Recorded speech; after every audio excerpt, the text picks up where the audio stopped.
Urban FM 104.5. Urban FM 104.5. Vous êtes sur Urban FM 104.5, la station Urban avec Mosley. Mosley, bonjour. Bonjour Dafresh, bonjour tout le monde, bonjour René Ruth. Comment ça va? Ça va très bien. Tu as passé un bon week-end? Oui, dans l'ensemble. D'accord, ok. Ce matin, on va parler de quoi? On parle de l'actualité politique, comme tu l'as si bien annoncé, et il s'agit pour nous de revenir sur trois actualités essentielles, parce qu'il faut savoir que le week-end dernier, du moins le début du week-end, a été marqué par plusieurs sorties, et notamment, on va commencer par la sortie des conseillers municipaux de la commune de Libreville, notamment de membres de l'opposition. Ce qu'il faut savoir, c'est qu'aujourd'hui, il y a clairement un problème au niveau des exercices 2018 et 2019 des comptes de la mairie pour notamment Madame Odette Janine Tati-Kumba, Emmanuel Ntutumu et Faustin Bilé-Bissonneau. Il faut savoir qu'il s'agit là d'une coalition formée par le Rassemblement pour la Patrie et la Modernité et l'Union nationale. Et cette coalition estime que les comptes qui avaient été donnés pour l'exercice 2018 et l'exercice 2019 ont été plus ou moins maquillés ou falsifiés, parce que quand on regarde un tout petit peu l'ensemble des données qui leur avaient été fournies par les maires successifs, eh bien, il y a quand même un problème qui est relevé, c'est que déjà pour les comptes de 2018, il semblerait qu'il y aurait un gap, du moins un manque à gagner, où il y a eu de l'argent qui aurait disparu, à peu près 2,3 milliards de francs CFA, notamment sur le fait que lorsque M. Léon Nzoué prend ses fonctions en tant que maire de Libreville, eh ben, il y a une convocation du conseil municipal, et lors de cette convocation, vous savez qu'avant de participer au conseil, il y a d'abord l'envoi des documents qui motivent la mise en place du conseil. Et on envoie un certain nombre de documents, notamment, par exemple, il était question de juger du vote du budget de l'exercice 2019. Il se trouve que de la validation des comptes de 2018, il se trouve qu'en envoyant les documents, eh ben, les premiers documents qui avaient été fournis aux différents conseillers municipaux, dans le premier cas, pour le compte de 2018, parlait d'un chiffre allant de plus de 2 milliards 958 millions. Et ce chiffre-là présentait un plafond plus ou moins positif. Et par la suite, lorsqu'il s'est agi de pouvoir interroger ce même plafond, eh bien, ils ont remarqué que la seconde fois, à la suite de l'arrestation de Léon Nzoué, et qu'on leur a fourni les comptes de 2018 pour une nouvelle convocation, notamment sous l'intérim de Serge William Akasaga Okinda, eh bien, qui est le premier maire adjoint de Libreville, eh bien, là aussi, il y a eu des chiffres qui n'étaient pas de nature à pouvoir créer une certaine, va dire, confiance entre les conseillers de l'opposition et de la majorité, et surtout que le compte qui va leur être présenté serait un compte beaucoup plus négatif, parce qu'il va présenter un gap de plus de 2 milliards 389 milliards de francs, 2 milliards 389 millions de francs CFA. Et à ce moment-là, on se pose quand même une question, du moins c'est la question qui se pose, c'est de savoir qu'est-ce qui s'est passé entre les comptes présentés de 2018 qui avaient quand même l'air d'être positifs, et la seconde approche qui a été, du moins les seconds documents qui leur ont été fournis, avec un chiffre cette fois-ci qui était dépréciatif, donc négatif. Qu'est-ce qui a changé entre les deux convocations? Et à ce moment-là, ça a suscité quand même la curiosité de ces derniers. Et à la suite, il y a eu l'exercice 2019, là aussi, où il y a eu examen des comptes toujours de la mairie de Libreville. Et là, ils se rendent compte qu'il y a un déficit qui a été gommé, qui est de l'ordre de 114,5 millions de francs CFA pour l'exercice 2019, alors que M. Léon Nzoué, en présentant, ça c'est sous le coup de son mandat maintenant, lorsqu'il lui avait convoqué le conseil municipal, qui n'a pas pu organiser parce qu'entre-temps, il avait été arrêté, eh bien, il présentait un compte de 2019 assez relatif, qui était de l'ordre de 2 milliards 232 millions de francs CFA. Il y a des poussières, comme on dit souvent. Et ensuite, lorsqu'il s'est agi de la convocation pour le même exercice, eh bien, on leur a présenté, notamment les équipes du maire, de celui qui assurait l'intérim à cette époque-là, du maire Akasaga, leur a présenté cette fois-ci de nouveaux comptes beaucoup plus négatifs, avec un déficit de 140 millions 593 000. Il y a toujours des poussières, comme on dit.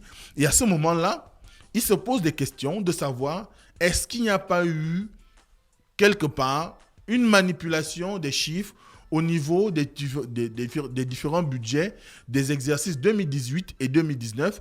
Et là encore, ça met à nu quand même le problème de la gestion, de la gouvernance de la municipalité de Libreville avec tout ce qu'on sait comme recette. Et on sait que ça a souvent été ça, le cœur même des allées et venues des différents maires. D'ailleurs, on voit bien que Léon Nzoué aujourd'hui est en prison parce que simplement, on l'accuse d'avoir fait dans le détournement de fonds publics. Donc à ce moment-là, les conseillers municipaux de l'opposition se sont intéressés à cette question et ils ont décidé de saisir la Cour des comptes pour pouvoir plus ou moins leur donner lecture, du moins essayer d'apprécier ces différents comptes là qui leur ont été présentés et de donner son verdict, sinon son avis dessus et pouvoir plus ou moins interroger les personnes qui ont pu travailler sur ces dossiers-là. Et à ce moment-là, on voit bien que quand les deux maires sortants, notamment Roskissan Osuka Raponda, qui a passé le flambeau à Léon Nzoué, et bien quand on voit les exercices 2018 et 2019, on voit bien que derrière, il y a quand même une idée que les comptes présentés par les maires étaient positifs. Or, lorsque le maire, par intérim, lui, il va faire, on va dire, il va examiner les comptes qui avaient été présentés, ben, on voit que derrière, les comptes sont négatifs et ça ne passe pas dans l'esprit des conseils municipaux de l'opposition. Et vous savez très bien qu'ils avaient déjà engagé un certain nombre de procédures, notamment lorsqu'il s'est agi de l'éviction, je préfère dire ça comme ça, sinon le départ de M. Eugène Mba de la tête de la municipalité de Libreville, avec tout ce qu'on a connu comme affaire, on en a largement débattu ici, et du moins on en a largement parlé ici. Et ces derniers avaient également introduit une requête auprès des instances habilitées pour pouvoir annuler cette convocation du conseil municipal qui avait été faite par Madame Dikumba, qui est le gouverneur de la province de Libreville. Et à ce moment-là, on sait ce qui tournait autour, c'était toujours une question d'argent, ce qui nous laisse quand même démontrer que la commune de Libreville ou la mairie de Libreville a quand même quelque chose de juteux et il y a du lucre, il y a à boire et à manger.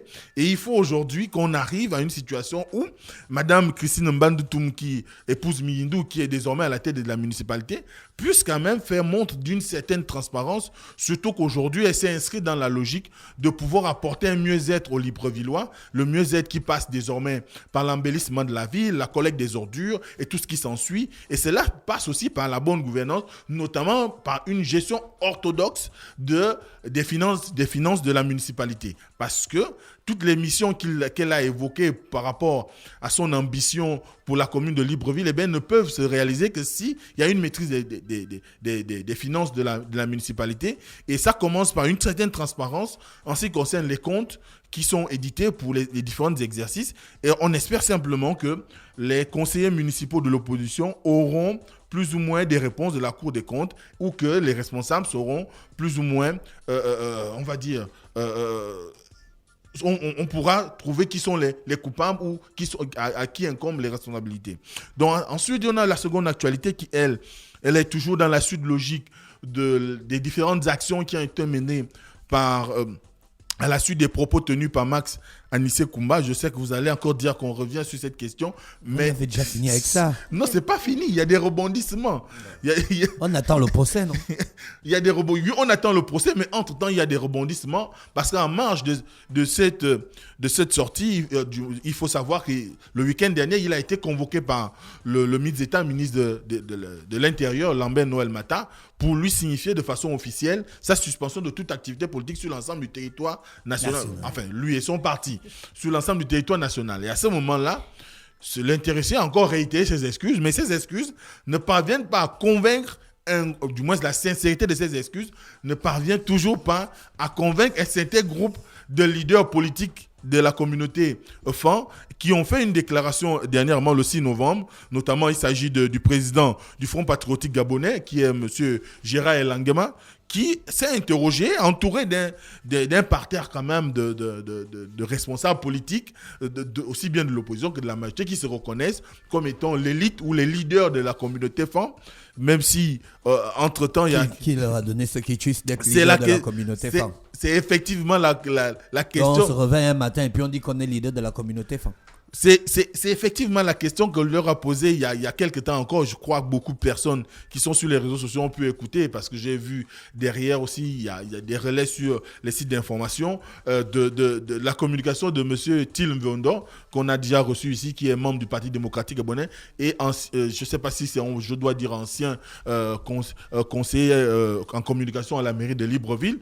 Et ce dernier a fait une communication, évidemment, sur les réseaux pour pouvoir interroger cette capacité de Gérard Elangema et son groupe à pouvoir s'autodéterminer comme étant les grands leaders de la communauté FAN, et qu'aujourd'hui, il s'arroge le droit de pouvoir rester en justice. Monsieur Max Anissé Koumba est en justice au nom de la communauté FAN. Oui, ils avaient... Ah non, c'est pas normal. J'en avais déjà parlé ici. Oui, mais tu ne m'avais pas dit que c'était au nom de la communauté FAN. Mais bien sûr que si. Non, ils doivent rester en justice à leur nom personnel. Non, ils ont resté en justice. Non, moi, je ne me reconnais pas dans leur communauté. Anissé Koumba comme étant membre de la communauté FAN. Et il y avait, je l'avais dit ici, il y a également Jonathan Toutoumongom, ancien ministre délégué aux affaires sociales, qui était parmi les personnes qui ont porté cette plainte. Ils ne sont pas mes monsieur leaders. Pascal Nkoulou. Bon, après... S'ils sont tes leaders, toi, moi, ils ne sont pas mes leaders. Hein. Moi, je n'ai pas de leader. Je n'ai pas les leaders à choisir ici.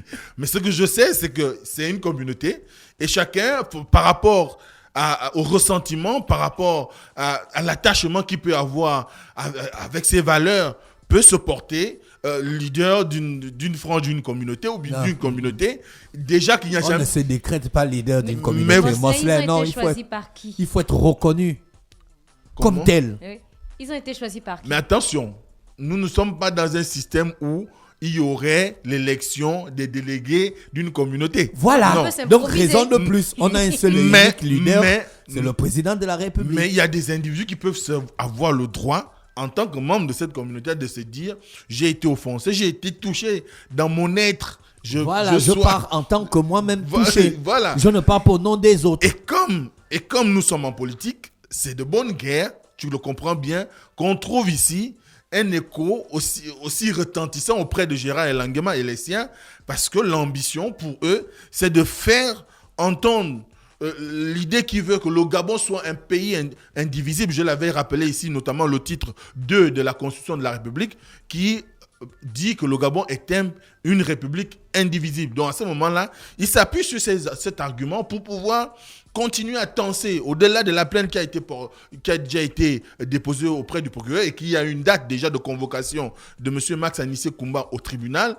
Eh bien, ils continuent, et là, ils ont été quand même assez virulents, notamment le porte-parole qui n'est autre que Gérard Elangema. Il a parlé des prémices d'un éventuel génocide. Des prémices d'un éventuel génocide. Est-ce qu'aujourd'hui, on en est arrivé là? Bon, je n'en sais rien, mais ce qui est sûr, c'est qu'aujourd'hui, il y a quand même une cristallisation de part et d'autre.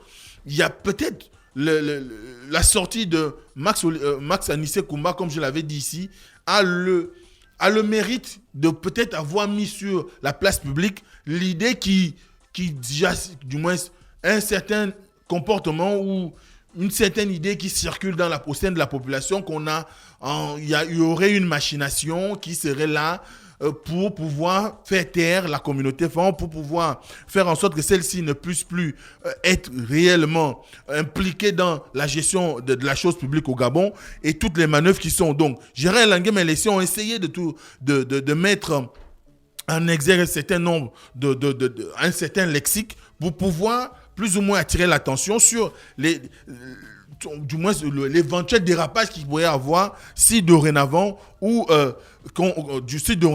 est on s'inscrit dans une logique où on aura de plus en plus de gens qui vont prendre sur eux l'engagement de mettre au banc une partie ou une fraction de la République. Et à ce moment-là, c'est tout le sens aujourd'hui du développement qui est fait. Et ils sont revenus sur le tout sauf les fonds que beaucoup de personnes connaissent. Mais n'empêche que cette action, normalement, elle devrait connaître une issue X ou Y d'ici le 25. On verra ce qui va sortir du tribunal, puisque même là, certains jugent la décision de suspension des activités par le ministère de l'Intérieur comme étant pas très, on va dire, n'étant pas un message assez fort à envoyer à l'endroit de la communauté nationale, puisque quelqu'un d'autre pourrait se lever, ça peut être un front qui se lève contre une autre communauté, et à ce moment-là, il faudrait envoyer des signaux forts auprès des populations pour que les gens aient quand même du recul avant de pouvoir se prononcer sur ce type de questions. Ensuite, toujours dans le week-end, il y a eu la sortie de la CNR, vous connaissez ? La CNR. La Coalition pour la Nouvelle République. Ah non. La galaxie de Jean Ping, vous ne connaissez plus? Non. C'est eux qui ont parlé du vaccin. Bien sûr. Avec Nicolas Sélé? Non. Ça, c'est à part. Ils ont fait une communication, notamment à travers le porte-parole de circonstance, qui est le professeur Vincent Moulengui Boukosso. Il a fait une déclaration dans laquelle l'ancien ministre de l'enseignement supérieur. Voilà. Effectivement, il a fait une communication dans laquelle il mettait l'index sur le fait qu'aujourd'hui, les mesures qui ont été édictées par les membres du gouvernement à leur dernière conférence, notamment le ministre de la Santé, le ministre de l'Intérieur et même le ministre des Transports, ces mesures ne sont pas de nature à pouvoir créer une équité où ils sont à peu près dans les mêmes propos que le docteur Nicolas Sélé. Et eux, ils vont plus loin parce qu'ils parlent d'apartheid au niveau de la nation et parce que ça ferait qu'il y aurait aujourd'hui un clivage entre les vaccinés et les non-vaccinés, simplement parce que décider d'interdire d'accès on va dire, dans les locaux des administrations, donc aux services publics des citoyens non vaccinés, c'est inscrit dans une logique de mise au banc d'une frange de la population, et cela n'est pas de nature à pouvoir créer le sentiment d'appartenance à une même république, à une même nation, à un même État. Par contre, on pourrait être dans une situation où on va créer des clivages et cela ne va pas arranger. Et surtout que pour eux, ils disent qu'il est nécessaire aujourd'hui qu'on soit dans une situation de lever même du couvre-feu, donc ils remettent en cause l'état d'urgence sanitaire qui est appliqué en ce moment, parce que pour eux, il est inconcevable qu'on soit arrivé à des situations où il y a une augmentation exponentielle du montant des tests PCR, alors qu'en réalité, rien ne le justifie. Et surtout que on est de plus en plus entré dans une mesure ou dans une situation où la loi ne fait pas du vaccin la panacée. Il n'y a rien de façon juridique qui a été engagé par l'État pour pouvoir amener les gens à se vacciner. Et ils ont même encouragé l'État, si l'État voudrait bien que les gens se vaccinent de façon obligatoire, comme ça transparaît plus ou moins dans les différentes communications des pouvoirs publics, il faudrait qu'il y ait une loi qui soit prise en Conseil des ministres et non de le faire de façon cavalière, comme cela est exprimé en ce moment, où on a des gens qui peuvent, à partir du 15 décembre, se retrouver désemparés parce que ne voulant pas faire de vaccin, ne se sentant pas obligés de faire le vaccin, surtout que de plus en plus, il y a des récriminations à travers le monde sur un certain nombre de vaccins, à ce moment-là, ils pourraient créer un sentiment d'abandon chez certains et pourquoi pas créer une cristallisation qui ferait que finalement un certain nombre de populations pourraient se lever et dire non convenablement, et surtout qu'aujourd'hui, ceux qui suivent l'actualité syndicale, il y a des regroupements des fédérations syndicales qui ont décidé de se mettre au pas de marche pour dire non aux mesures qui ont été dictées par le gouvernement, notamment Dynamique Unitaire, pour dénoncer le caractère, on va dire, inégalitaire de ces mesures-là, parce qu'il ne va pas favoriser on va dire la capacité de chacun à pouvoir vaquer librement à ses occupations, à pouvoir se sentir protégé par l'État. Au contraire, certains vont aller le faire avec tout ce qu'il y a comme on va dire crainte derrière, parce que je n'ai pas envie de perdre mon emploi, surtout que nous sommes en situation de crise, et cette crise sanitaire est venue enfoncer un peu plus la crise plus ou moins économique ou financière qu'on connaît dans notre pays, et l'inflation n'aidant pas, beaucoup de personnes sont aujourd'hui accrochés à leur salaire, donc ils n'auront pas d'autre choix que d'aller se faire vacciner obligatoirement. Or, il n'y a nullement une situation d'obligation universelle de la vaccination. Aussi bien au Gabon qu'à travers le monde entier, on voit comment les gouvernements sont déboutés par les juridictions sur cette question de l'obligation de faire le vaccin contre le Covid. Donc, il faudrait que le gouvernement réfléchisse ou revoie sa note, auquel cas... Ils n'ont pas fait de proposition, le CNR. Mais pour eux, la réponse, c'est qu'il faut ramener à la situation initiale. C'est celle de se dire, le test, on va dire pour tous les Gabonais lambda, reste gratuit et le test VIP à 20 000, c'était encore supportable. Mais quand C'est ce qu'ils ont dit. C'est l'idée qui transparaît de leur discours. Mais non, mais pourquoi ils ne donnent pas pourquoi ils ne donnent pas on appelle ça comment, des suggestions claires, quoi. Il faut donner des suggestions. Quand tu critiques la suggestion de quelqu'un, c'est que vous avez réfléchi sur la question. Mais leur suggestion, c'est de dire que le gouvernement doit... Ne fait pas bien. C'est souvent la seule chose qu'ils disent. Non, pas que le gouvernement ne fait pas bien, mais que ce qui a été décidé par le gouvernement ne peut pas être en conformité avec la réalité sociale. Ils veulent le pouvoir.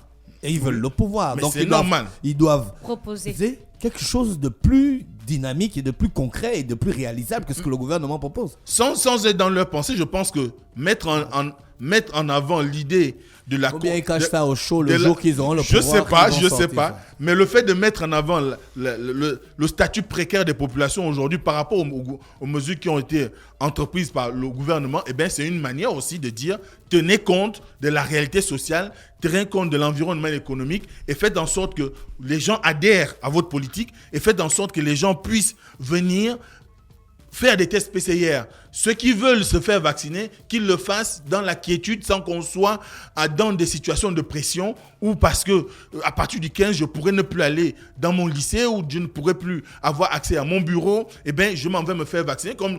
Et tu vois que ça devient même un effet de mode aujourd'hui. N'importe qui va se faire vacciner. Il fait des photos pour montrer qu'il s'est fait vacciner. Ça devient un buzz. Or, la réalité, c'est pas d'en faire un buzz. La réalité, c'est de conscientiser les gens, de montrer le bien fondé. Ailleurs, on demande à ce que les gouvernements changent le modèle de communication. L'intimidation ne peut pas être payante. Il faut créer une osmose avec la population, créer une synergie, créer une capacité d'écoute et d'entendre et présenter les avantages qu'il y a à faire le vaccin aujourd'hui, surtout qu'on reçoit de plus en plus des donations en ce qui concerne les vaccins. Il faudrait bien que derrière il y ait une bonne communication pour qu'il y ait une acceptation. On est plus de 2 millions d'habitants, nous n'avons que 30 000 personnes à peu près qui sont vaccinées à ce jour et il faudrait qu'il y ait une intensification de la communication, pas dans le sens d'amener les gens à sentir que vous êtes peut-être esselés, vous voulez les contraindre pour gonfler les chiffres, vous présenter des chiffres à l'international pour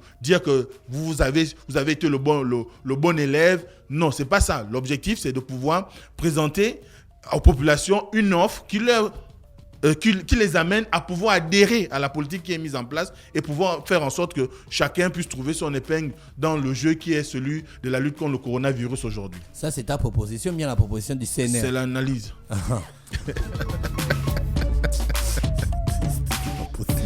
Merci à tous les auditeurs bien connectés sur les 104.5. Voici l'horoscope des auditeurs. On se retrouve demain à 7h. Urban FM 104.5.